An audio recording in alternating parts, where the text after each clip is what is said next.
তাব্বালাকা লিহাদা জামাতানা, এ মুহাম্মদ তুমি ধ্বংস হয়ে যাও, এই জন্য বুঝি তুমি আমাদেরকে সাফা মারওয়া পাহাড়ের পাদদেশে রেখেছ, এই জন্য বুঝি আমাদেরকে জায়গার মধ্যে রেখেছ। মুহাম্মদ তুমি ধ্বংস হয়ে যাও, এই কথাটা যিনি বলেছেন তার নাম ছিল আবু লাহাব। জোরকর নাম কি? আরো জোরকর নাম কি? আবু লাহাব এই কথাটা যখন বললেন, আমার নবীর অন্তর মধ্যে খুব কষ্ট পাইলেন। আমার নবী চোখের পানি ছেড়ে দিয়ে আসমানের দিকে তাকিয়ে বলে, আল্লাহ, আপনি বলেছিলেন আমার নিকট আত্মীয়র কাছে ইসলাম প্রচার করার জন্য আমার বাবার আপন ভাই অর্থাৎ আমার চাচা আবু লাহাব আমাকে যেই কথাটা বলেছে, এতগুলি শত শত মানুষের সামনে আমার ধ্বংস কামনা করেছে। আমার আল্লাহ ডেকে বলে, ও আমার নবী, আপনি কোনো টেনশন করেন না, ধ্বংস করার মালিক আমি, আবার এটাকে এখান থেকে ভাষায় ওঠার মালিকও আমি। আমি আল্লাহ যদি ধ্বংস না করি, পৃথিবীর কেউ ধ্বংস করতে পারবে? নবীজির গোলামের, মাওলাজির গোলামের কোনো চিন্তা নাই, কোনো টেনশন নাই, চলো নবীজির জান্নাতে মদিনাতে যাই, চলো নবীজির মদিনা।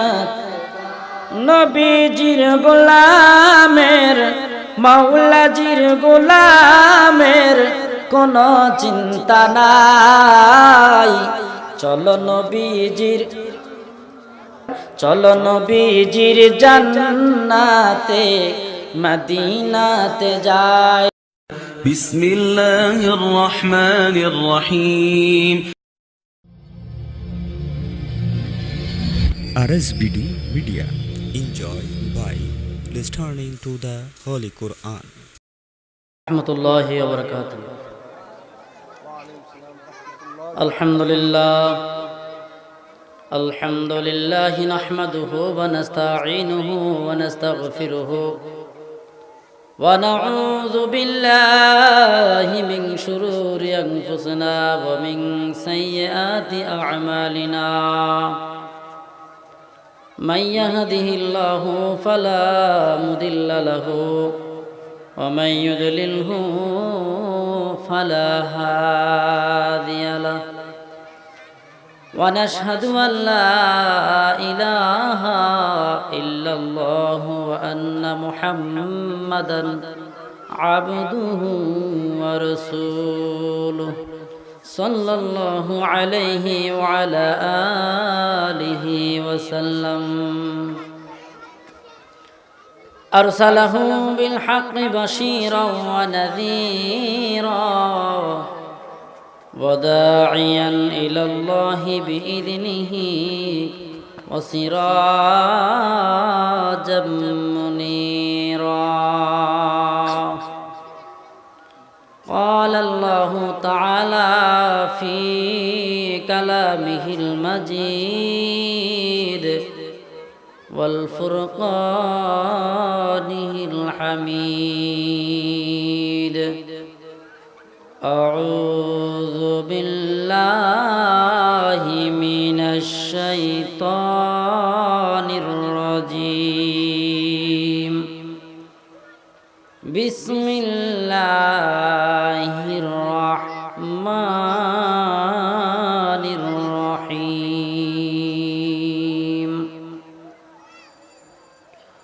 وعلمك ما لم تكن تعلم وكان فضل الله عليك عظيما. صدق الله المولانا العظيم وصدق رسوله النبي الكريم في شان حبيبه ومحبوبه ومعشوقه آمرا ومخبرا. إن الله وملائكته يصلون على النبي يا أيها الذين آمنوا صلوا عليه وسلموا تسليما اللهم صل سيدنا وعلى آل سيدنا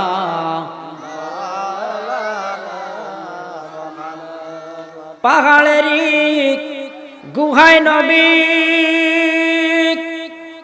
সেজদায় পড়ে কাঁদিত কাফেরেরা নবীর গায়ে ঢিলা পাথর মারিত আল্লাহুম্মা সাল্লি মাওলানা وعلى آل سيدنا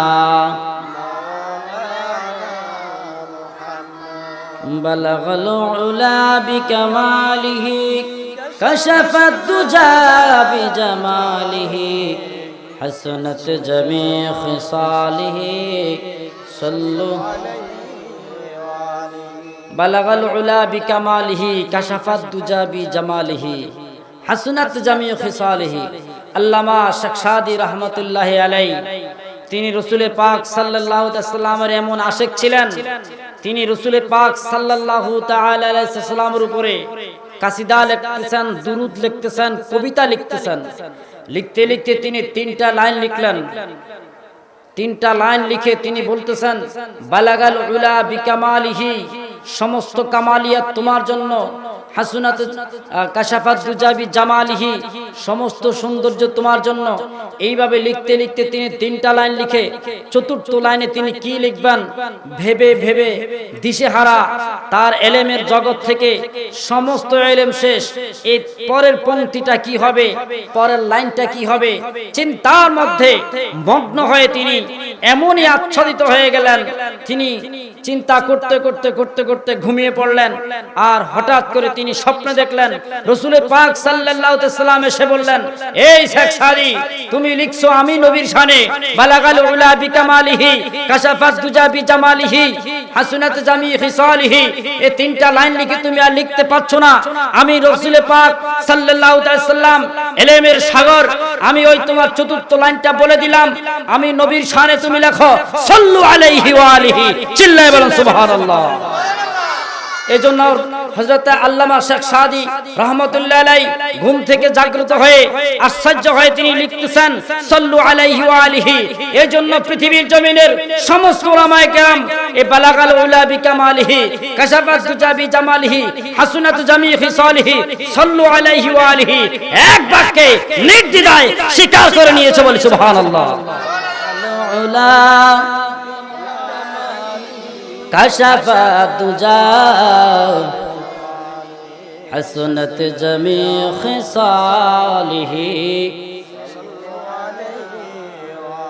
আমি আজকে যে সাবজেক্টটা নিলাম সেই সাবজেক্টটার মধ্যে দেওয়া আছে আল্লাহ রাব্বুল আলামিন রাসূল পাক সাল্লাল্লাহু আলাইহি ওয়াসাল্লামকে ইলমে গায়েব দান করেছেন সুবহানাল্লাহ বলেন এটার প্রমাণ আল্লামা শেখ সাদি রাহমাতুল্লাহ আলাইহি এই কবিতাটাও তো প্রমাণ করে ঠিক কি না কারণ আল্লামা শেখ সাদি রাহমাতুল্লাহ আলাইহি রাসূল পাক সাল্লাল্লাহু আলাইহি ওয়াসাল্লামের দরবারে নয় রাসূল পাক সাল্লাল্লাহু আলাইহি ওয়াসাল্লামের বাড়িতেও নয় রাসূল পাক সাল্লাল্লাহু আলাইহি ওয়াসাল্লামের এলাকাতে নয় আল্লামা শেখ সাদি যেখান থেকে এই কবিতাটা লিখতেছেন আমার রাসূল রওজা থেকে এই কবিতাটা শুনতেছে বলি সুবহানাল্লাহ আল্লামা শেখ সাদি যে জায়গার মধ্যে আটকে গিয়েছে আমার রাসূল এখান থেকে আবার শুরু করে দিয়েছে সুবহানাল্লাহ ভাই যে কইেন ঠিক আছে এটা বাকি থাক বাড়ি যে কইেন চিল্লায় বলেন সুবহানাল্লাহ আমরা রাসূলের ইলমে গায়েব বিশ্বাস করি কি করি না জোরে বলেন করি কি করি না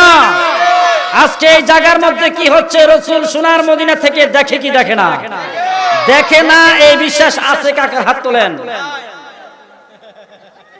বুঝা গেল আপনাদের এখনো হুঁশ হয় নাই আগে হুঁশ করতে হইব হুঁশ ফিরে আনতে হইলে আগে অনেক কিছু জিনিস দরকার এখন ওগুলি করতে তো অনেক সময় লাগবে আবারও আমি আপনাদেরকে বলি, হুঁশ আছে তো নাকি? জুসুস চড়ে হুঁশ হারায়েন না। কথা বুঝছেন? আমি কি বলি সেই কথাটা দিয়ে খেয়াল করেন। রাসূল পাক সাল্লাল্লাহু তাআলা সাল্লামকে আল্লাহ পাক ইলমে গায়েব দিয়েছে, এটা আহলে সুন্নাত ওয়াল জামাতের আকীদা। এটা সুন্নি জামাতের, কথা বলেন, আহলে সুন্নাত ওয়াল জামাতের আকীদা। এটা বিশ্বাস করি আমরা, কারণ রাসূল পাক সাল্লাল্লাহু তাআলা সাল্লাম অসংখ্য অসংখ্য হাদিসের মধ্যে এটা প্রমাণ পাওয়া যায়। কোন হাদিসে প্রমাণ পাওয়া যায় রাসূল পাক সাল্লাল্লাহু আলাইহি সাল্লাম বলেছেন, আমি মদিনায় বসে বসে জান্নাত এবং জাহান্নাম দেখতেছি, বলি সুবহানাল্লাহ। আচ্ছা, জান্নাত জাহান্নাম যে ব্যক্তি দুনিয়ায় বসে দেখে, সে কি ইলমে গায়েবের অধিকারী না? কথা কয় না? সে কি ইলমে গায়েবের অধিকারী না? আমরা এখানে বসে এখন ওয়াজ মাহফিল শুনতেছি এবং করতেছি, বাড়িতে আমাদের পরিবার কি ঘরে আছে না বাইরে গেছে, কোনো গ্যারান্টি আছে না? আমরা দেখি, জোরে বলেন দেখি। রাসূল পাক সাল্লাল্লাহু আলাইহি সাল্লামের চাচা আব্দুল্লাহ ইবনে আব্বাস রাদিয়াল্লাহু তাআলা আনহু তখন তো ইসলাম কবুল করেন নাই, যুদ্ধের ময়দানে ধরা পড়লেন। ১৪,০০০ সৈন্য, ১৪,০০০ সৈন্য যখন ধরা পড়লেন, সকলকে একত্রিত করে রাসূল পাক সাল্লাল্লাহু আলাইহি সাল্লাম সাহাবীদেরকে বললেন, সাহাবায়ে কেরাম, এদের ব্যাপারে ফয়সালা কি, সিদ্ধান্ত কি? আবু বকর বললেন, ইয়া রাসূলুল্লাহ, এদের ব্যাপারে সিদ্ধান্ত সাহাবীদের থেকে আগে নেন, পরে আমি বলবো। সর্বপ্রথম ওমর ফয়সালা দিলেন, ওগো রাসূল, প্রত্যেকের শির উচ্ছেদ করে দেন, প্রত্যেকের গর্দান কেটে দেন। আমার রাসূল বলল, না, এটা আমি মেনে নিতে পারলাম না। আরেকজন সাহাবী বলল, ইয়া রাসূলুল্লাহ, প্রত্যেকের দুইটা হাত কেটে দেন। আমার রাসূল বলল, এটাও আমি গ্রহণ করতে পারলাম না। আরেকজন সাহাবী বলল, ওগো আল্লাহর রাসূল, প্রত্যেকের জিভ কেটে দেন। আল্লাহর রাসূল বলে, এটাও আমি গ্রহণ করতে পারলাম না। আল্লাহর রাসূলের সামনে সাহাবায়ে কেরাম বিভিন্ন প্রশ্ন তুলে ধরলেন, আর সিদ্দিক আকবর বলে, ওগো আল্লাহর রাসূল, আমি হলাম আপনার সাহাবীদের মধ্যে সবচাইতে বৃদ্ধ সাহাবী, আমি একটা প্রস্তাব আপনার কাছে দেই, ওই প্রস্তাবটা কি আপনি গ্রহণ করবেন? আব্দুল্লাহ ইবনে আব্বাসের কথা শোনার পর আল্লাহ রাসূল বললেন, হ্যাঁ, তুমি যেটাই বলো সেটাই আমি গ্রহণ করব। ওগো আল্লাহ রাসূল, প্রত্যেক লোক থেকে 160 উকিয়া করে গ্রহণ করে প্রত্যেকের ছেড়ে দেন। সুবহানাল্লাহ বলেন। 160 উকিয়া মানে কিছু টাকা জরিমানা করে ছেড়ে দেন। কথা বুঝা আসছে? রাসূল পাক সাল্লাল্লাহু আলাইহি সাল্লাম বলেন, হ্যাঁ, এই প্রস্তাবে আমি রাজি। সুবহানাল্লাহ বলেন। আল্লাহ রাসূল এই প্রস্তাবে যখন রাজি হয়ে গেল, সাহাবায়ে কেরামদের মধ্যে ভাগাভাগি শুরু হয়ে গেল। ওই সৈন্যদেরকে লাইন ধরে কাতার ধরে দাঁড়া করালেন। আব্দুল্লাহ ইবনে আব্বাস 14 নম্বর অথবা 24 নম্বরে গিয়ে দাঁড়ালেন, অথবা কেউ কেউ বলেছে 40 নম্বর পিছনে গিয়ে দাঁড়ালেন। একজন একজন করে মুক্তিপণ নিয়ে ছেড়ে দেওয়া হচ্ছে। আব্দুল্লাহ ইবনে আব্বাস রাদিয়াল্লাহু তাআলা আনহু আল্লাহর নবীর সামনে এসে আব্দুল্লাহ ইবনে আব্বাস বলতে লাগলেন, এ মুহাম্মদ, আমার কাছে তো 160 উকিয়া নাই, আমি তো দিতে পারবো না, আমার কাছে তো এতগুলি অর্থ আমার কাছে নাই। আল্লাহ রাসূল জবাব দেন, এ চাচা, আপনি বাড়ি থেকে আসার সময় আমার চাচি আম্মার কাছে 160 উকিয়া আপনি রেখে আসছেন। আমার চাচি আম্মা উম্মে ফজলের নিকট 160 উকিয়া আপনি রেখে এসেছেন। ওই 160 উকিয়া দিলে আমরা আপনাকে এই মুহূর্তে এখান থেকে ছেড়ে দিব, বলি সুবহানাল্লাহ। আব্দুল্লাহ ইবনে আব্বাস রাদিয়াল্লাহু তাআলা আনহু বলে, মুহাম্মদ, 160 উকিয়ার খবর ওই তোমার আল্লাহ আমার ভগবান আর তোমার চাচি আম্মা উম্মে ফজল ছাড়া আর দুনিয়ার কেউ জানে না, তুমি কেমন করে জেনেছো? সুবহানাল্লাহ বলেন। এই কথার জবাবে আমার রাসূল, আপনার রাসূল জবাব দেয়, ও চাচা, পৃথিবীর সমুদ্রের নিচেও যদি কিছু থেকে থাকে আমি রাসূল এখান থেকে দেখি। ও চাচা, পৃথিবীর কেউ দেখুক আর না দেখুক, আমি তো দেখি। আইয়ুকুম মিসলি, আমি কি তোমাদের মতো নাকি? বলি সুবহানাল্লাহ। আব্দুল্লাহ ইবনে আব্বাস রাদিয়াল্লাহু তাআলা আনহু রাসূল পাক সাল্লাল্লাহু আলাইহি সাল্লামের এই ইলমে গায়েবের প্রতি বিশ্বাস করে বলে, আমাকে তুমি কলমা পড়াও, আমি এই মুহূর্তে মুসলমান হয়ে যাব, বলি সুবহানাল্লাহ। কথা বুঝা আসছে? তাহলে বোঝা গেল রাসূল পাক সাল্লাল্লাহু আলাইহি সাল্লামে আল্লাহ পাক তিনাকে ইলমে গায়েবের অধিকারী করেছেন, ঠিক না বেঠিক? আল্লাহ পাক তিনাকে ইলমে গায়েব দান করেছেন। কালামে পাকে আল্লাহ পাক ঘোষণা দেয়, ওয়া আল্লামাকা মা লাম তাকুন তা'লাম। রাসূল পাক সাল্লাল্লাহু আলাইহি সাল্লামকে যা যা জানা দরকার সব কিছু জানিয়ে আমি পৃথিবীর জমিনে পাঠিয়েছি। চিল্লায় বলুন সুবহানাল্লাহ। রাসূল পাক সাল্লাল্লাহু আলাইহি সাল্লাম বদরের যুদ্ধে আনাস ইবনে সিনান রাদিয়াল্লাহু তাআলা আনহু, আনাস ইবনে রাদিয়াল্লাহু তাআলা আনহু হুজুরের নিকট ছিলেন। বদরের যুদ্ধে যখন হুজুর জখম পাইলেন, যখন হুজুরের শরীর মোবারকের মধ্যে একটা পাথর অথবা একটা তীরের আঘাত লাগলো, ওই জায়গা থেকে রক্ত মোবারক বের হতে যখন শুরু করলো, আনাস ইবনে সিনান রাদিয়াল্লাহু তাআলা আনহু দৌড়ে গিয়ে আল্লাহ রাসূলের কাছে গিয়ে ওই জখমের জায়গার মধ্যে মুখ মোবারক লাগাই আল্লাহ রাসূলের রক্ত মোবারক তিনি পান করতে শুরু করলেন, পান করতে শুরু করলেন, শুষে খাইতে শুরু করলেন। শুষে খাওয়ার পর আল্লাহ রাসূল জবাব দেয়, ইরে মালিক ইবনে সিনান, তোমার শরীরের মধ্যে আমার রক্ত মোবারক প্রবেশ করেছে, আর আমার রক্ত যার শরীরের মধ্যে প্রবেশ করেছে তার জন্য জাহান্নামের আগুন হারাম হয়ে গেছে। বলি সুবহানাল্লাহ। আমি এখান থেকে ঘোষণা দিলাম, আজ থেকে তুমি মালিক ইবনে সিনান, তুমি আজ থেকে জান্নাতি। সুবহানাল্লাহ বলেন। আজ থেকে তুমি কি জান্নাতি, তুমি জান্নাতি। রাসূল কোন সাহাবী জান্নাতি না জাহান্নামী ঘোষণা দিয়েছেন, এটা কি ইলমে গায়বের কথা না? সবাই বলে না, এটা কি ইলমে গায়বের কথা নয়? রাসূল পাক সাল্লাল্লাহু আলাইহি সাল্লাম ঘোষণা দিয়েছেন, মালিক ইবনে সিনান, তুমি আমার রক্ত মোবারক যখন পান করেছ, আমার রক্ত তোমার শরীরে প্রবেশ করেছে, আর আমার রক্ত যার শরীর মোবারকের মধ্যে থাকবে, যার শরীরে প্রবেশ করেছে তার জন্য জাহান্নামের আগুন হারাম হয়ে গেছে। বলে সুবহানাল্লাহ। ভাই আমার, বন্ধুরা আমার, উহুদের যুদ্ধের সময় হামজা রাদিয়াল্লাহু তাআলা আনহু যুদ্ধ করতে করতে করতে করতে যখন শহীদ হয়ে গেলেন, শহীদ হয়ে অনেক কাফেরদের লাশের নিচে ওই সাহাবীর লাশটা যখন পড়ে গেল, এখান থেকে আমার আল্লাহ রাব্বুল আলামিন ফেরেশতাদেরকে ঘোষণা দিয়ে বললেন, এ ফেরেশতারা, আমার হানজালা যুদ্ধের ময়দানে এসে যুদ্ধ করতে করতে আমি আল্লাহর রাস্তায় শহীদ হয়ে গেলাম। এ ফেরেশতারা, হানজালার লাশটাকে ওই স্থান থেকে নিয়ে এসো। দুনিয়ার কোনো পানি দিয়ে তাকে গোসল দেওয়া যাবে না, দুনিয়ার কোনো পানি দিয়ে তাকে স্পর্শ করে গোসল দেওয়া হবে না, দুনিয়ার কাপড় দিয়ে তাকে কাফন পরানো হবে না, দুনিয়ার কোনো কাপড় দিয়ে তাকে মাটিস্থ করা হবে না, মাটির ভিতরে দেওয়া হবে না। এ ফেরেশতারা, আমার এই আল্লাহর, আমার এই রাসূলের সাহাবীর, এই সাহাবীর এমন হাল হয়েছে, রক্তে সারাটা শরীর ভিজে গেছে, খন্ড হয়ে গেছে সেই লাশটা। তোমরা লাশটাকে সেখান থেকে তুলে আসমানের মধ্যে নিয়ে এসো, জান্নাতের মধ্যে নিয়ে এসো, জান্নাতের পানি দিয়ে ওই সাহাবীকে গোসল দিয়ে আমার রাসূলের কাছে দিয়ে এসো। আমার রাসূল জানাজা পড়াইয়া ওই সাহাবীকে উহুদের পাহাড়ের পাদদেশে দাফন করবে। বলি সুবহানাল্লাহ। কোনো গ্যারান্টি আছে? আল্লাহ ইচ্ছে করলে সুনামি দিয়ে মারতে পারে কি পারে না? আবার আল্লাহ ইচ্ছে করলে নদীর পানি শুকাইতে পারে কি পারে কি না? বলেন।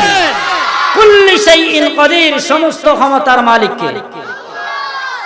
আন্নাগো আল্লাহর যে আস্তে কইছেন, আল্লাহর ডকে বোঝা যায় আল্লাহর উরফে আন্নারা। নাউজুবিল্লাহ কোন? আল্লাহর নামটা তো একটু জোরে বলবেন। কুল্লি শাইইন কাদির, সমস্ত ক্ষমতার মালিক কে? মনে হয় নাই, দেখছেন মুরব্বীরা চুপ করে দিয়েছে। কুল্লি শাইইন কাদির, সমস্ত ক্ষমতার মালিক কে? আর জোরে, সমস্ত ক্ষমতার মালিক কে? আজকে মাহফিল আমাদেরকে বসার সুযোগ করে দিয়েছে কে? যুবকদের অন্তরে, বিদ্যুতের অন্তরে, পাড়াপড়শিদের অন্তরে এই মাহফিল করবে, গর্জিয়াস ভাবে উঠবে, এত সুন্দর করে সাজাবে, এই মনোভাব দিয়েছে কে? সেই আল্লাহকে আমরা ডাকতে রাজি কি? রাজি কি?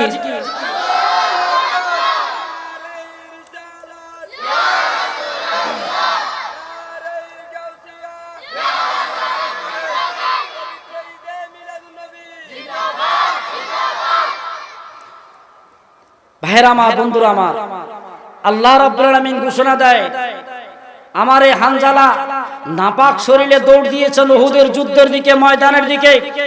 এ আমার ফেরেশতারা, দুনিয়ার কোন সাধারণ পানি দিয়ে এই সাহাবীকে গোসল দেওয়া হবে না। কারণ যেই ব্যক্তি রাসূলের শানে দৌড়ায়, যেই ব্যক্তি রাসূলের দিকে দৌড়ায়, যেই ব্যক্তি আল্লাহ আল্লাহ রাসূলকে রাজি খুশি করেছে, তার স্থান জান্নাতে। আর আমি হানজালাকে জান্নাতের পানি দিয়ে গোসল করাবো বলি সুবহানাল্লাহ। ভাইরা আমার, বন্ধুরা আমার, ফেরেশতারা হানজালার লাশকে নিয়ে চলে গেলেন। সাহাবীরা এসে বলে, ইয়া রাসূলুল্লাহ, যুদ্ধের অপর প্রান্তে একজন মহিলা তার স্বামীর জন্য কাঁদতেছে। সুবহানাল্লাহ বলেন। সাহাবীরা এসে বলে, ইয়া রাসূলুল্লাহ, যুদ্ধের অপর প্রান্তে, যুদ্ধ তো শেষ, অপর প্রান্তে একজন মহিলা তার স্বামীর জন্য বিনায়া বিনায়া কান্দে। আমার রাসূল বলে, যাও জিজ্ঞেস করো তাকে সে কেন কান্দে। আর সে মহিলাকে জিজ্ঞেস করার আগেই মহিলা এসে রাসূলের পাক সাল্লাল্লাহু আলাইহি সাল্লামের কাছে এসে দাঁড়িয়ে বলে, ইয়া রাসূলুল্লাহ, হানজালা রাদিয়াল্লাহু তাআলা আনহু বিবাহ করেছে গত রাত্রে। আর ভোর রাতে যখন শুনতে পাইলেন উহুদের যুদ্ধের ময়দানে যুদ্ধ হচ্ছে, সে নাপাক শরীরে দৌড় দিয়েছে যুদ্ধের ময়দানে। ওগো রাসূল, হানজালাকে গোসল দিতে হবে। হানজালা যদি শহীদ হয়ে থাকে, হানজালাকে গোসল দেন, হানজালাকে ফরজ গোসল দিতে হবে। আল্লাহ রাসূল বলে, এই সাহাবায়ে কেরাম, তোমরা হানজালার লাশ তালাশ করো, দেখো কোন জায়গায় পাও। সাহাবায়ে কেরাম তালাশ করতে করতে উহুদের ময়দান তন্ন তন্ন করে খোঁজ করলেন, কোন জায়গার মধ্যে হানজালার লাশ পাওয়া যায় না। সাহাবায়ে কেরাম এসে বলে, ওগো আল্লাহর রাসূল, হানজালার লাশ তো পাচ্ছি না। আমার রাসূল বলে, হানজালার লাশ তোমরা কোথা থেকে পাইবা? যার লাশ আল্লাহ রাব্বুল আলামিন জান্নাতে নিয়ে গেছে বলে সুবহানাল্লাহ। আর একটু জোরে বলেন সুবহানাল্লাহ। হানজালা রাদিয়াল্লাহু তাআলা দৌড় দিয়েছে আল্লাহ রাসূলের প্রেমে পড়ে। যখন দৌড় দিল, আল্লাহ রাসূল বলে, কি করে তোমরা তার লাশ পাইবা? ও সাহাবীরা, এই আমার এই সাহাবীর লাশ আল্লাহ রাব্বুল আলামিনের ফেরেশতারা জান্নাতে নিয়ে গেছে। জান্নাতের পানি দিয়ে তাকে গোসল করে এই মুহূর্তে তাকে আসমান থেকে নামানো হচ্ছে। ফেরেশতারা আসমানের দিকে তাকিয়ে দেখে অসংখ্য অসংখ্য ফেরেশতারা হানজালার লাশ নিয়ে জমিনে নামতেছে বলে সুবহানাল্লাহ। আর একটু জোরে বলেন সুবহানাল্লাহ। সাহাবায়ে কেরাম হানজালার কাছে গিয়ে দেখে হানজালার কানের মধ্যে এখনো পানি দেখা যায়, হানজালার চুলগুলি এখনো ভিজা, হানজালার চোখের পাপড়িগুলি এখনো ভিজা, হানজালার দেহটা কেমন জানি গরম নয় ঠান্ডা নয়, এমন একটা ভাব হয়ে আছে, চেহারা মুস্কি হাসি। আল্লাহ রাসূল বলে, যারা আমার প্রেমে পাগল হয়েছে, আমার প্রেমে যারা শহীদ হয়েছে, তাদের পরিণতি জান্নাত ছাড়া কিছুই না বলি সুবহানাল্লাহ। আমরা রাসূলের প্রেমে জীবন দিতে রাজি কি রাজি না? আর জোরে কোন রাজি না? নবী তুমি আমার হয়ে যাও, বলেন নবী তুমি, আমি তোমার তুমি আমার, আমি তোমার তুমি আমার, একবার কথা দাও, নবী তুমি আমার হয়ে। সবাই নবী তুমি, তোমায় ভালোবাসি হৃদয়ের টানে, ও মন বসে না কোনো কাজে তোমায় বিহনে, তোমায় ভালোবাসি হৃদয়ের টানে, ও মন বসে না কোনো কাজে তোমায় বিহনে। নবীজিকে ভালোবাসো, জান্নাত যদি চাও, নবী তুমি আমার হয়ে। জোরে নবী তুমি, আমি তোমার তুমি আমার, একবার কথা দাও, নবী তুমি, আহা নবী তুমি। রাসূল পাক সাল্লাল্লাহু আলাইহি সাল্লামের কাছে একটা পাত্র করে কিছু খানা নিয়ে আসলো একটা ইহুদি মহিলা। ওই মহিলা খানা এসে রাসূল পাক সাল্লাল্লাহু আলাইহি সাল্লামের সামনে রাখলেন। সাহাবায়ে কেরাম এখান থেকে খাদ্য নিলেন, আল্লাহ রাসূল এখান থেকে খাদ্য নিলেন। ওই পাত্রের মধ্যে ছিল খাসির সামনের রান, খাসির পিছনের রান, খাসির গোশত ভুনা, বলি সুবহানাল্লাহ। এই ভুনা গোস্ত রাসূল পাক সাল্লাল্লাহু আলাইহি ওয়াসাল্লামের সামনে যখন আনলেন, ওই মহিলা এই ভুনা গোস্তের মধ্যে বিষ মাখলেন। বিষ, জোরে বলেন কি মাখলেন? বিষ তো চিনেন নাকি? 19-এর পরে 21-এর আগে কেউ হিসাবও জানেন না। 19-এর পরে 21-এর আগে এটা খাইলে মানুষ মরবো নি? আর যেটা বোতলের বিষ মরবো, ওটা খাইলে মারা যাবে। এই বিষ মিশ্রিত করে রাসূল পাক সাল্লাল্লাহু আলাইহি ওয়াসাল্লামের সামনে যখন দিলেন, কোন কোন সাহাবী খাওয়ার পরেই মৃত্যুবরণ করলেন। এখন রাসূল এটা হাতে নিয়ে বলতেছেন, ওই মহিলা বলতেছেন, হুজুর আপনি যদি বলতে পারেন এটার মধ্যে কি আছে, তাহলে আমি ইসলাম কবুল করব। রাসূল পাক সাল্লাল্লাহু আলাইহি ওয়াসাল্লাম বলে, তুমি যেটার মধ্যে বিষ মিশ্রিত করেছ, সেই বকরির বাহু সামনের 2 রান আমাকে বলে দিয়েছে যে আমার মধ্যে বিষ আছে। সুবহানাল্লাহ বলেন। কথা বুঝে আসছে? ভুনা গোশত রাসূলকে বলে দিলেন যে আমার ভিতরে, তাহলে তিনি কেমন রাসূল? কোন কোন বড় বড় মুফতি মুহাদ্দিসরা এটার ফতোয়া দেয়, রাসূল যদি ইলমে গায়েব জানতো তাহলে রাসূল ওই বিষ মিশ্রিত খাদ্য কেন খাইলেন? সাহাবীরা খাইছে, কিছু কিছু সাহাবী মারা গেলেন, কিন্তু রাসূল খাইলেন, রাসূল মারা গেলেন না। কারণ রাসূল পাক সাল্লাল্লাহু আলাইহি ওয়াসাল্লাম বলে, ওই খানাটা যদি আমি না খাই, এই মহিলা মনে করবে আমি রাসূল নয়।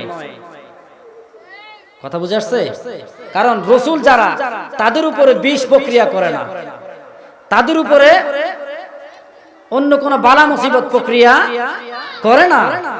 যারা রাসূল, তিনি ট্রাই করার জন্য, তিনি রাসূল পাক সাল্লাল্লাহু আলাইহি ওয়াসাল্লামকে সত্য রাসূল না মিথ্যা রাসূল প্রমাণ করার জন্য অথবা মেরে ফেলার জন্য ওই বুনা গোশতের মধ্যে বিষ মিশ্রিত করেছেন।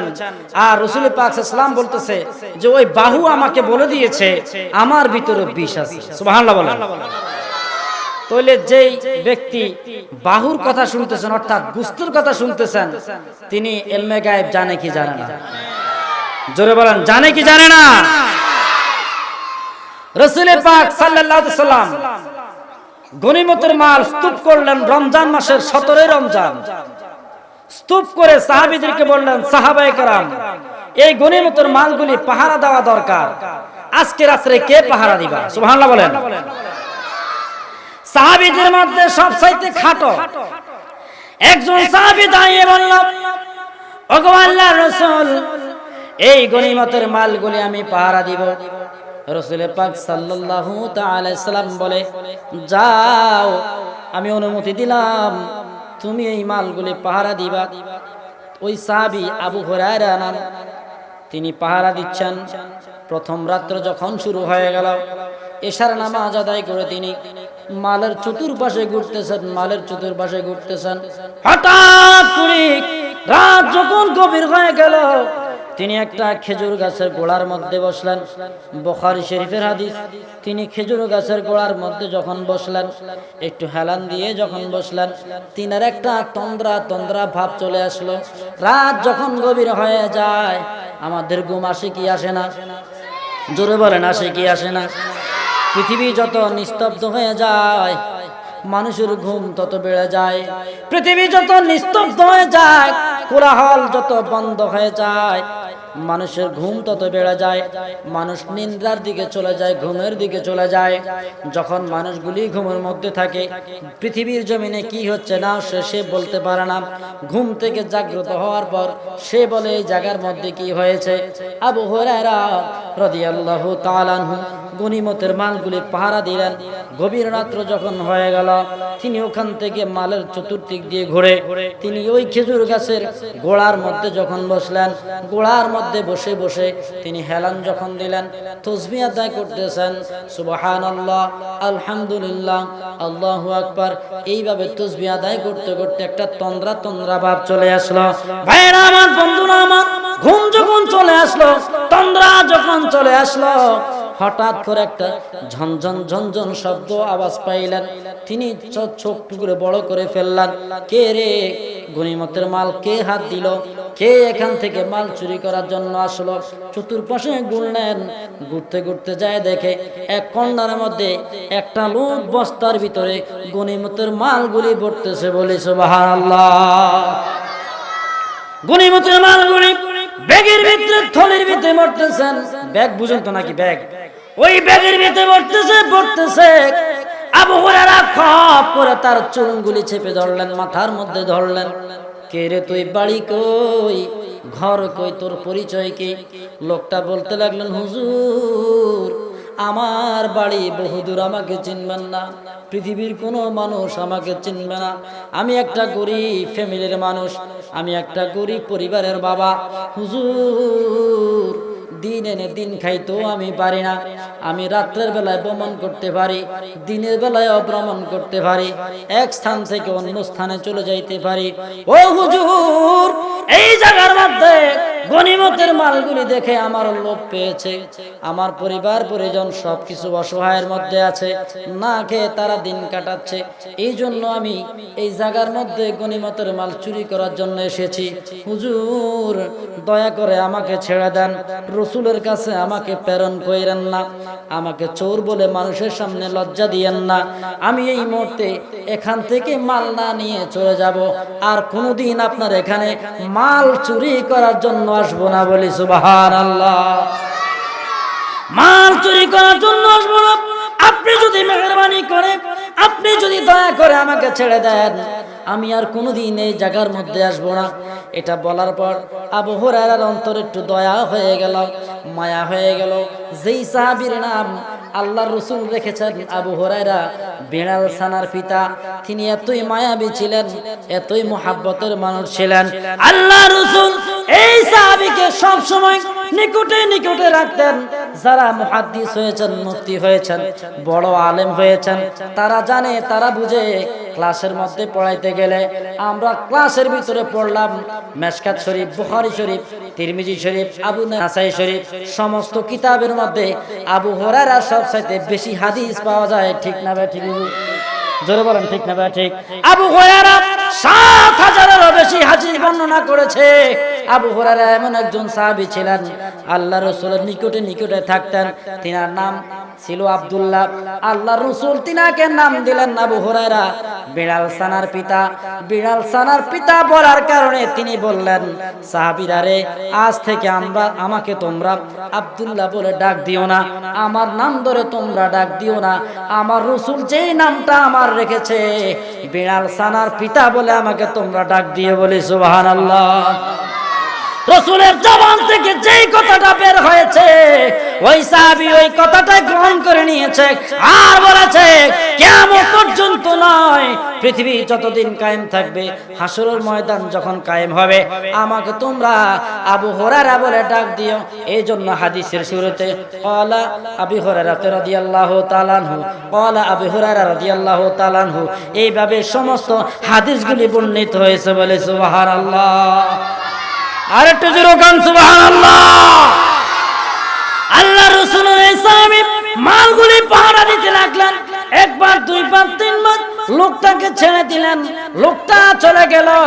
আর রাত যখন শেষ হয়ে আসলো, এই দিক দিয়ে আজান শোনা যায়, আসসালাতু খায়রুম মিনান নাওম। সুবহানাল্লাহ বলেন। ঘুম থেকে নামাজ নাকি নামাজ থেকে ঘুম ভালো? কোনটা? আমার কথা কয় না। ঘুম থেকে নামাজ উত্তম নাকি নামাজ থেকে ঘুম উত্তম? ঘুম থেকে নামাজ। আসসালাতু খায়রুম মিনান নাওম। এটা কি জোহরের সময় বলে নাকি আসরের সময় না ফজরের সময়? কে কে বলেন জোহরের সময়? হাত তোলেন। এই যে হুঁশ আইছে, দেখছেন? এতক্ষণ হুঁশ আইছে হুজুর, এবার ওয়াজ চলবে। আবু হুরায়রা রাদিয়াল্লাহু তাআলা আনহু কি বললেন? ওই লোকটাকে ছেড়ে দিলেন। ছেড়ে দেওয়ার পরে শুনতেছে আজান শোনা যাচ্ছে, আসসালাতু খায়রুম মিনান নাওম। ঘুম থেকে নামাজ উত্তম। আবু হুরায়রা মাল পাহারা দিয়ে ছেড়ে দিয়ে মসজিদে চলে গেলেন। মসজিদে প্রবেশ করবে এমন সময় আল্লাহর রাসূল বলে, এই সাহাবী, তোমার চোরের কি খবর? সুবহানাল্লাহ বলেন। তোমার চোরের? আবু হুরায়রা বলতেছে মনে মনে, কি রে, চোরের খবর আমি জানি আর আল্লাহ জানে, এই ছাড়া তো আর কেউ জানে না, আল্লাহ রাসূল কেমনে জানলো? সুবহানাল্লাহ বলেন। আবু হুরায়রা ফজরের নামাজ আদায় করলেন, আদায় করে মনে মনে ভাবতেছেন হুজুরকে প্রশ্ন করব, হুজুর গত রাত্রে যে চোর গনিমতের মালগুলি চুরি করার জন্য এসেছে, এ তো চোর, এর খবর তো আমি জানি আর আল্লাহ জানে, দুনিয়ার আর কেউ তো জানে না, সব মানুষ তো ঘুমের মধ্যে ছিল, রসুল আপনি কি করে জানলেন? এই কথাটা রসুলকে বলতে যাইবেন, এমন সময় দেখে ইয়েমেন দেশ থেকে একটা কাফেলা এসে আল্লাহ রসুলকে তলব করতেছে। আল্লাহ রসুল তাদের সাথে সাক্ষাৎ করলেন, কথাবার্তা আদান প্রদান করলেন, কথাবার্তা বিনিময় করলেন, কথাটা বলার আর সময় পেলেন না। আবু হুরায়রা মালগুলির কাছে আবার চলে গেল, মালগুলিকে ঢাকনা দিয়ে বাড়িতে গিয়ে নাস্তা করলেন, নাস্তা করে আবার রসুলের দরবারে আসলেন, কথাটা জিজ্ঞেস করে, হুজুর আপনি চোরকে কিভাবে চিনলেন? আল্লাহ রসুলের কাছে গিয়ে আবু হুরায়রা বলে, ইয়া রাসূলুল্লাহ, ইয়া হাবিবাল্লাহ, নবী গো, গত রাত্রে যে চোর আসছে, চোরের খবর তো আমি জানি, আর জানে কে? সবাই বলেন, কে জানে? আমি জানি আর আল্লাহ জানে, দুনিয়ার আর কেউ তো জানে না, আপনি কেমন করে জানলেন? আল্লাহ রসুল বলে, কেমন করে জেনেছি সেই কথা হবে পরে। ইরে আবু হুরায়রা, যে চোরটা চলে গেছে সে আজকে রাত্রেও মালগুলি চুরি করার জন্য আসবে, বলি সুবহানাল্লাহ। আর জোরে কান সুবহানাল্লাহ। আল্লাহ রাসূল বললেন, ওই কাফেরটা আবার আসবে, ওই লোকটা আবার এই জায়গার মধ্যে আসবে, আবার এই জায়গার মধ্যে আসবে গনিমতের মাল চুরি করার জন্য। আবু হুরায়রা নিশ্চিত আজকে রাত্র চোর আসবে, কারণ আল্লাহ রাসূল কোনোদিন মিথ্যা বলতে পারে, আল্লাহ রাসূল কোনোদিন মিথ্যা বলতে পারে না। রাসূল পাক সাল্লাল্লাহু তাআলা আলাইহি ওয়াসাল্লাম ইসলামের শুরুতে যখন ইসলাম গোপনে প্রচার হচ্ছিল, ইসলাম যখন গোপনে গোপনে প্রচার হচ্ছিল, আমার আল্লাহ রাব্বুল আলামিন আয়াত নাজিল করলেন, ও রাসূল, ইসলাম আর গোপনে প্রচার করার কোনো সিস্টেম আর নাই, আপনি এবার প্রকাশ করেন, ইসলামকে এবার আপনি প্রচার করেন, মানুষের কাছে ওপেন করে তুলে ধরেন। আমার রাসূল বললেন, আল্লাহ এই দুনিয়ার মধ্যে কে আমার কথা শুনবে? আপনি বলেন, আপনার নিকট আত্মীয়ের কাছে আগে ইসলামের বাণীটা পৌঁছায় দেন, বলি সুবহানাল্লাহ। কারণ কালামে ফাঁকে এসেছে, কু আনফুসুকুম ওয়া আহলিকুম নারা, তুমি বাঁচো তোমার আহলে বাইতকে জাহান্নামের আগুন থেকে বাঁচাও। ও রাসূল, আপনার আহলে বাইতের কাছে আপনি প্রশ্ন করেন, তাদেরকে দাওয়াত দেন। আল্লাহ রাসূল প্রত্যেকের কাছে দাওয়াত নিয়ে গেলেন। তোমরা সাফা পর্বতের উপরে, অর্থাৎ সাফা মারওয়া পাহাড়ের এই জায়গার মধ্যে তোমরা আমার একটু কথা শুনবা, অনেক লম্বা কথা। সমস্ত লোকগুলি ওই জায়গার মধ্যে উপস্থিত হইলেন। ওই জায়গার মধ্যে শত শত মানুষ উপস্থিত হয়ে গেলেন। আল্লাহ রাসূল তাদের দিকে সম্বোধন করে বলে, আমি যদি বলি এই পাহাড়ের নিকট, পাহাড়ের নিচে একদল লোক দাঁড়িয়ে আছে আপনাদেরকে হত্যা করার জন্য, আপনারা কি সেটা বিশ্বাস করবেন? সমস্ত লোকগুলি বললেন, আমরা কাফের বেদিন, আমরা আপনাকে লকব দিলাম আল আমিন, অর্থাৎ আপনি সত্য কথা বলেন, কোনোদিন আপনি মিথ্যা বলেন না, মানুষের আমানত কোনোদিন খেয়ানত করেন না, মানুষকে কোনোদিন ঠকান না, কোনোদিন কোনো অত্যাচার জুলুমের মধ্যে আপনি নাই, আপনি সব সময় সত্য কথা বলেন। এ মুহাম্মদ, তোমার কথা কেন আমরা বিশ্বাস করব না? অবশ্যই বিশ্বাস করব।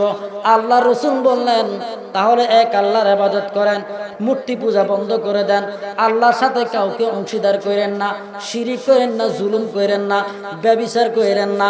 এইভাবে যখন কথা বলতে লাগলেন, স্তূপ থেকে, মানুষের দলের ভিতর থেকে একটা লোক দুই মুষ্টি মাটি হাতের মধ্যে নিয়ে এইভাবে হাতের মধ্যে তুলে দিয়ে বললেন, তাব্বালাকা লিহাযা জামাআতানা, চিল্লায়ে বলেন নাউযুবিল্লাহ। তাব্বালাকা লিহাযা জামাআতানা, এ মুহাম্মদ তুমি ধ্বংস হয়ে যাও, এই জন্য বুঝি তুমি আমাদেরকে সাফা মারওয়া পাহাড়ের পাদদেশে রেখেছ, এই জন্য বুঝি আমাদেরকে এই জায়গার মধ্যে রেখেছ। মুহাম্মদ তুমি ধ্বংস হয়ে যাও। এই কথাটা যিনি বলেছেন তার নাম ছিল আবু লাহাব। জোরকর নাম কি? আরো জোরকর নাম কি? আবু লাহাব এই কথাটা যখন বললেন, আমার নবীর অন্তর মধ্যে খুব কষ্ট পাইলেন। আমার নবী চোখের পানি ছেড়ে দিয়ে আসমানের দিকে তাকিয়ে বলে, আল্লাহ, আপনি বলেছিলেন আমার নিকট আত্মীয়র কাছে ইসলাম প্রচার করার জন্য আমার বাবার আপন ভাই অর্থাৎ আমার চাচা আবু লাহাব আমাকে যেই কথাটা বলেছে, এতগুলি শত শত মানুষের সামনে আমার ধ্বংস কামনা করেছে। আমার আল্লাহ ডেকে বলে, ও আমার নবী, আপনি কোনো টেনশন করেন না, ধ্বংস করার মালিক আমি, আবার এটাকে এখান থেকে ভাষায় ওঠার মালিকও আমি। আমি আল্লাহ যদি ধ্বংস না করি, পৃথিবীর কেউ ধ্বংস করতে পারবে? আমার কথা কয় না, পারবে? বাসায় আল্লাহ মারে কে? মারে আল্লাহ, বাসায় কে? জোরে কোন কথা কোন ঠিক নেই? আর জোরে কোন ঠিক কিনা? ওই ব্যক্তি বলতে লাগলেন, তাব্বানা কালি হাযা জামাতানা। আমার রাসূল অন্তরে কষ্ট পাইলেন। আমার আল্লাহ ডেকে বলে, রাসূল, আপনি অন্তরে কষ্ট নিয়েন না, যে আপনার মৃত্যু কামনা করেছে, আপনার ধ্বংস করেছে, সেই ধ্বংস হবে। আপনি নবী ধ্বংস হবেন না। আপনি নবী তো কোনোদিনও ধ্বংস হতে পারেন না, কারণ আপনি রহমত। আপনাকে রহমত হিসেবে আমি আল্লাহ দুনিয়ার জমিনে প্রেরণ করেছি। বলি সুবহানাল্লাহ। ওরে রহমাতাল লিল আলামিন, আপনি উম্মতের জাবিন, গুনাহগার উম্মতের আপনজন, আল্লাহর নবী, আপনি নবী আমার, আল্লাহর নবী, নূরের নবী গো, আপনি নবী আমার। দেখায় আপনার মোজেজা, ওরে ভাগ্যবতী হইল খাদিজা, দেখায় আপনার মোজে, ওরে ভাগ্যবতী হইল জীবন জৈবন সইপা দিল পায়, আল্লাহর নবী, নূরের নবী গো, আপনি নবী আমার, আপনি নবী আমার। ভাই আমার, বন্ধু আমার, এই লোকটা কথা বলার সাথে সাথে দুই মুষ্টি মাটি হাতের মধ্যে নিয়ে এইভাবে তুলে দিয়ে যখন ফেলে দিলেন, অর্থাৎ তার রাগ প্রচন্ড হয়ে গেল। আমার আল্লাহ রাব্বুল আলামিন ডেকে বলে, ও নবী, আপনি ঘোষণা করে দেন, তাব্বাত ইয়াদা আবি লাহাবিন ওয়া তাব। চিল্লায়ে বলেন সুবহানাল্লাহ। আমার নবীকে কেউ যদি কোনো কষ্ট দিয়েছে, এটার প্রতিবাদ করেছে কে? আজর কোনকে? আমার নবীকে কেউ যদি কোনো গালি দিয়েছে, এটার প্রতিবাদ করেছে আমার আল্লাহ। ওয়ালিদ ইবনে মুগীরা রাসূল পাক সাল্লাল্লাহু আলাইহি সাল্লামকে গালি দিয়েছে। আমার আল্লাহ বলল, উতুল্লিম বাদা জালিকা জানিম, তুই হলি জারজ, কারণ তোর ভিতরে কলঙ্ক আছে, তুই হলি জারজ।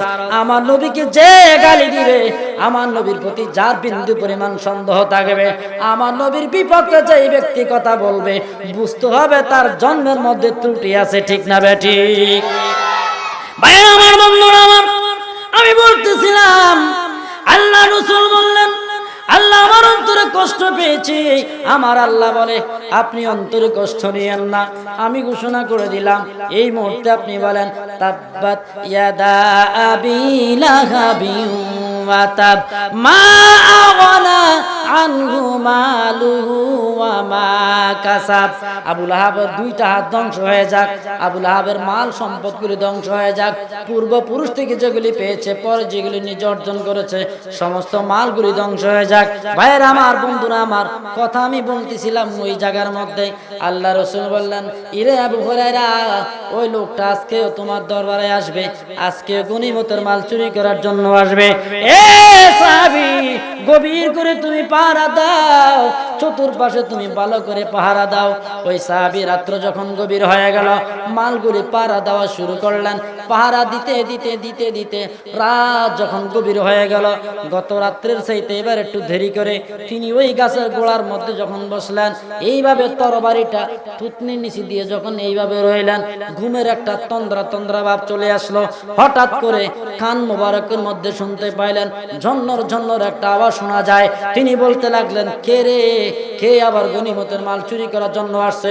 তরবারিটা খাপ থেকে বের করে মালটার চতুর্পাশে ঘুরতে যায়, দেখে গত রাত্রে যে চোরটা চুরি করতে এসেছে, আজকেও সেই চোরটা চুরি করতে এসেছে।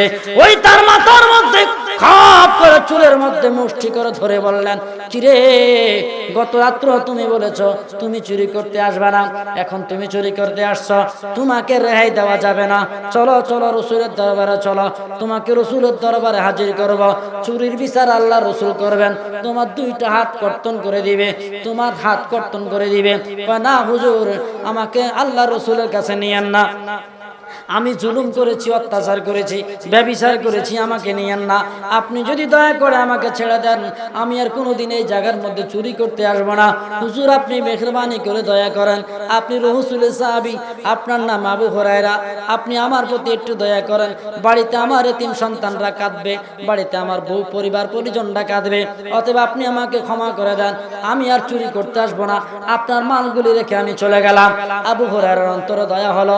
দয়া হওয়ার পর তাকে যখন ছেড়ে দিলেন, আবার শোনা যাচ্ছে হযরত বেলালের কণ্ঠে আওয়াজ শোনা যাচ্ছে, আসসালাতু খায়রুম মিনান নাওম। সুবহানাল্লাহ কয় না? এইভাবে যখন আসসালাতু খায়রুম মিনান নাওম শুনতে পেলেন, অর্থাৎ আজানের ধ্বনি শুনতে পাইলেন। আজানের ধ্বনি শুনলে মুসলমান কি চায়ের দোকানে যায় না মসজিদে যায়? যারা যারা কয় না এরা মনে হয় চায়ের দোকানে যায়। জোরে কোন মুসলমান আজান শুনলে মসজিদে যায় না চায়ের দোকানে যায়? মসজিদে যান। কে কে হাত তোলেন? মাশাআল্লাহ, হাত নামান। আর চায়ের দোকানে যায় কে কে হাত তোলেন? মাশাআল্লাহ, কি হুজুর দেখছেন নি? সবাই নামাজি। আল্লাহু আকবার বলেন।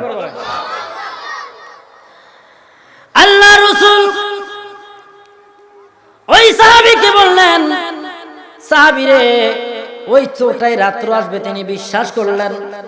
এবার তিনি যখন ছেড়ে দিলেন, লোকটা চলে গেল, আবার নামাজের জন্য মসজিদের দিকে রওনা হয়ে গেলেন। আমার কথা কি বুঝতেছেন?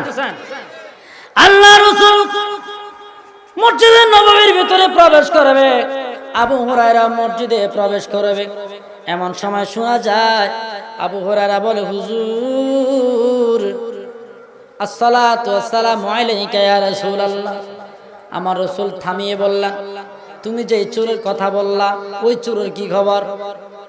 অর্থাৎ গতকাল আমি যেই চোরের কথা বলেছি, ওই চোরের কি খবর? ইরে আবু হুরায়রা, তোমার চোরের কি খবর? লোকটা বলতে লাগলেন, কি রে, আজকে রাত্রে চোর আসছে, হুজুর কেমনে জানে? হুজুর কিভাবে বলতে পারলেন আজকে রাত্র চোর আসছে? মসজিদে নববীতে ঢুকে নামাজ আদায় করলেন, মসজিদে ঢুকে নামাজ আদায় করলেন। নামাজ আদায়ের পর আল্লাহ রাসূলকে প্রশ্ন করছেন, ইয়া রাসূলুল্লাহ, কেমন করে আপনি জানেন আমার কাছে চোর এসেছে? আল্লাহ রাসূল বলে, কেমন করে জানছি সেটা হবে পরে, ওই চোরটা আজকে রাত্রে আসবে, তুমি একটু সাবধান থাকিও। সুবহানাল্লাহ। আপনি যদি জানতে পারেন আজকে আপনার বাড়িতে ডাকাত ঢুকবে, আর নাকি বাড়ি থাকবেন না, বাড়িতে ফলাইবেন? কথা বুঝেন? এমন হয় কথা বুঝেন নাই? আপনি যদি জানেন যে আপনার বাড়িতে চোর ঢুকবে আজকে, আপনি কি ডাকাত ঢুকবে, আপনি কি বাড়িতে থাকবেন না ফলাইবেন? আর যদি জানতে পারেন আজকে বাড়িতে চোর ঢুকবে, কি লাড়ি সোঁটা বয়ে থাকবেন নাকি হেরে সুযোগ দিবেন? বয়ে থাকবেন না? আবু হুরায়রা কয়, সুযোগ যখন একটা পেয়েছি, আজকে আর তাকে ছাড়বো না, তার গর্দানটাই ফেলে দেব। আমি এই কথাটাই বলে শেষ করে দিচ্ছি, অনেক লম্বা আলোচনা কিন্তু এটা, আমি এই কথাটা বলে শেষ করে দিচ্ছি। যখন ওই লোকটা আবু হুরায়রা গনিমতের মালগুলি আবার পাহারা দিতে চলে গেলেন। ওই জায়গার মধ্যে যায় পাহারা দেওয়া শুরু করলেন। রাত যখন গভীর হয়ে গেল, আবার ওই চোরটা এসে মালগুলি ভরতে লাগলেন। আবু হুরায়রা গত রাত্রের মতো আবার শুনতে পাইলেন ঝন্নর ঝন্নর আওয়াজ। পিছন দিক দিয়ে যায় দেখে ওই চোরটা গনিমতের মাল বস্তার ভিতরে ভরতেছে। আর তাকে খপ করে ধরে বললেন, ইরে গত রাত্র তুমি এসে বলেছিলা তুমি আর চুরি করবা না, এই রাত্রে তুমি চুরি করতে আসছো, তোমাকে আর ছেড়ে দেওয়া যাবে না। আজ তোমার রেহাই নাই। আজকে আমি রসুলের দরবারে তোমাকে হাজির করব, রসুলের দরবারে তোমাকে আমি হাজির করব। ইরে আজকে তোমার দুইটা হাত কেটে দিবে। হুজুর দয়া করে আমাকে ছেড়ে দেন, আমি আর চুরি করতে আসবো না, এই জায়গার মধ্যে আর চুরি করবো না, হুজুর আমাকে ছেড়ে দেন। তাহলে একটা কথা আপনি শুনুন, আপনাকে আমি একটা কোরআনের আয়াত বলি, এই আয়াতের বিনিময়ে আপনি আমাকে ছেড়ে দিবেন। কই কি আয়াত তুমি বলবা? আল্লাহু লা ইলাহা ইল্লাহুল হাইয়ুল কাইয়্যুম লা তাখুযুহু সিনাতুন ওয়ালা নাওম লাহু মা ফিস সামাওয়াতি ওয়া মা ফিল আরদি মান যাল্লাযী ইয়াশফাউ ইনদাহু ইল্লা বিইذনিহি ইয়ালামু মা বাইনা আইদিহিম ওয়া মা খালফাহুম ওয়া লা ইউহিতুনা বিশাইইন মিন ইলমিহি ইল্লা বিমা শাআ ওয়াসিয়া কুরসিয়্যুহুস সামাওয়াতি ওয়াল আরদ ওয়া লা ইয়াউদুহু হিফযুহুমা ওয়া হুয়াল আলিয়্যুল আযীম। এ আবু হুরায়রা, তুমি যখন ঘুমের ঘরে চলে যাইবা, এই আয়াতটা পড়ে তুমি যখন তোমার ঘুমের ঘরে চলে যাইবা, তোমার এই সমস্ত মালগুলি, সমস্ত সম্পদগুলি আসমানের ফেরেশতারা পাহারা দিবে। দুনিয়ার কোন মানুষ, দুনিয়ার কোন জিন, কোন শয়তান তোমার এই মালগুলি এখান থেকে চুরি করতে পারবে না। বলি সুবহানাল্লাহ। আবু হুরায়রা মনে মনে ভাবলেন, আয়াতটা তো আমি পারি, তুমি এটা শিখলা কই থেকে? যেখান থেকে শিখেছি।